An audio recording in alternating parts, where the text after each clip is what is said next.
But this is another big issue throughout the West right now. And it's going to change people's lives, literally, and their livelihoods. Next slide. We also have wildlife-livestock interactions that we run into occasionally, where we have competition for forage out there. And in most instances, it's really not necessarily competition for forage, but problems with management associated with it. Next slide. We also have wild horse and burro issues here in the West, and particularly in Nevada. Between Nevada and Wyoming, we have most of the wild horses and burros that are in the federal system out on our public lands. Next slide. We also have predator issues. Anybody seen a wolf in Nevada yet? We have? We have wolves beginning to move into Nevada out from the greater Yellowstone ecosystem. And this is a controversial issue for a lot of reasons. Wolves are big. They are not coyotes. They are large. Next slide, please. We also have all kinds of issues with invasive species.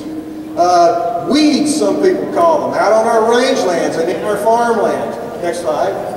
Here's a picture of some leafy spurge in Wyoming, for instance. Spurge is not a big problem in Nevada yet, but over in Elko County it's beginning to make some inroads. Next slide, please. This is one of the reasons. A great example of invasive weed movement and vectors into the United States. This picture right here is taken in Turkmenistan.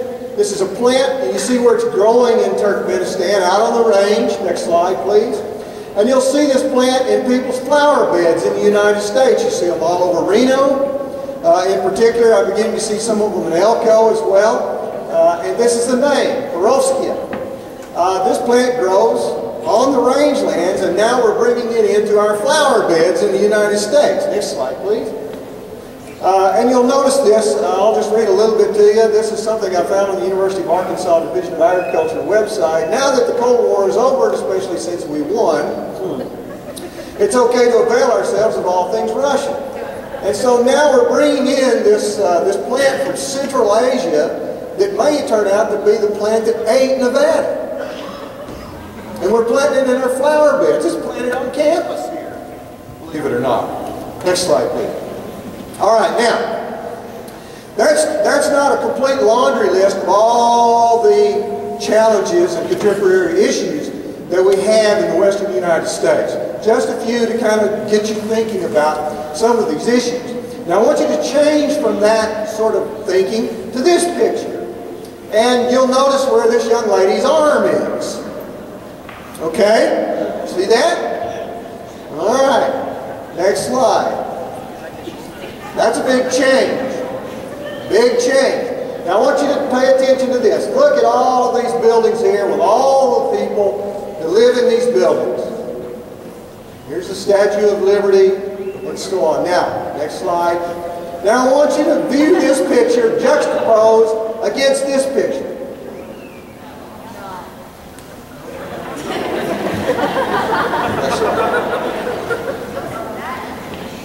All right, here's some numbers for you. In 2007, the population in Elko was about 50,000 people. Look at this. About 15,000 people work in the Empire State Building. They go there every day. There'll be 15,000 people going into the Empire State Building tomorrow to work. Okay, 1/3 of the population of Elko. About 10,000 tourists visit that building each day. So there will be 25,000 people in that one building tomorrow. Half the population of Elko. About 10,200 people work in the Sears Tower. About 50,000 worked in the World Trade Center complex before it went down. The same number of people that live in Elko worked in the World Trade Center complex. 50,000 people. 50,000 people. The population density of New York City, about 26,000 per square mile. That means about 2 square miles would equal the population of Elko. And we think of Elko as a big town, right? Some of us do anyway, right? Particularly if you're from one, right? Okay, next slide, please. Yeah, one. Just there last week. All right, let's look at some more numbers here. I'm going to walk out here so I can see them a little bit better. It takes 36 days for most Americans to earn enough disposable income to pay for their food each year. And that includes food that they buy at the grocery store and that they eat out on at a restaurant. Okay? 36 days. It takes 52 days to pay for our health care, 62 days to pay for our housing, and 77 days to pay for our federal taxes, at least now, today. Next year it may go up. We don't know. Next slide, please. 98% of all farms and ranches are owned by individual families and partnerships or family corporations. There are some large units that own farms and ranches, but most of them are family corporations or small family farm businesses. And get this, and this is great, each farm and ranch in the United States feeds 155 people besides themselves. Next slide, please. Well, we all know a lot of folks, bless their hearts, that really aren't concerned about their food and where it comes from. It just sort of shows up. And they appreciate that for the most part. But in 1860, half the U.S. population lived on farms, while half of the labor force is worked on. Now, 1860 is not that long ago. My grandfather was born in 1861. My grandfather was born the year the Civil War began. It's not that long ago. Okay? It's not that long ago. In the 21st century, less than 25% of the population lived on farms, and by 2002, the agricultural labor force comprised merely 1.9% of the population. 2%. 2% of the workforce works in agriculture. Next slide, please.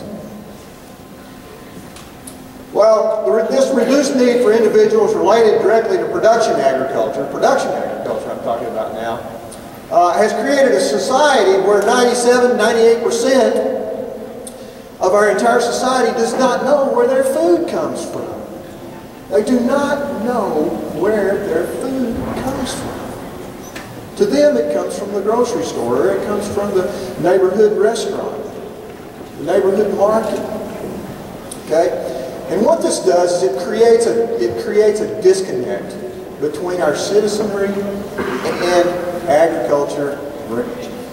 And we can also include natural resources, mining in that as well, if we wanted to. Next slide. I submit to you that our biggest challenges are not sage grouse. They're not wild horses and burros. Okay. They're not invasive weeds coming into the country. I would submit to you that our biggest challenge is this disconnect that we have between agriculture, ranching, and our society as a whole. That's our greatest challenge. And we have got to figure out a way to bridge this disconnect. We must do that. It is our biggest challenge. For this generation, my generation, and for your generation, and probably your children's generation. Let's see the next slide. Okay, this is my first one. So click on that. Can anybody tell me what comes from a cow? Yes. Lattes? Nuh-uh. My mom says non-fat half-calf cappuccinos. Nuh-uh. Grande never extra hot mochachinos. Ice caramel macchiatos. If there's any place that could really use a county fair, it's LA. Can anyone tell me what comes from a sheep? Sweaters? Gucci sweaters? The LA County Fair. Kinder, simpler, fun.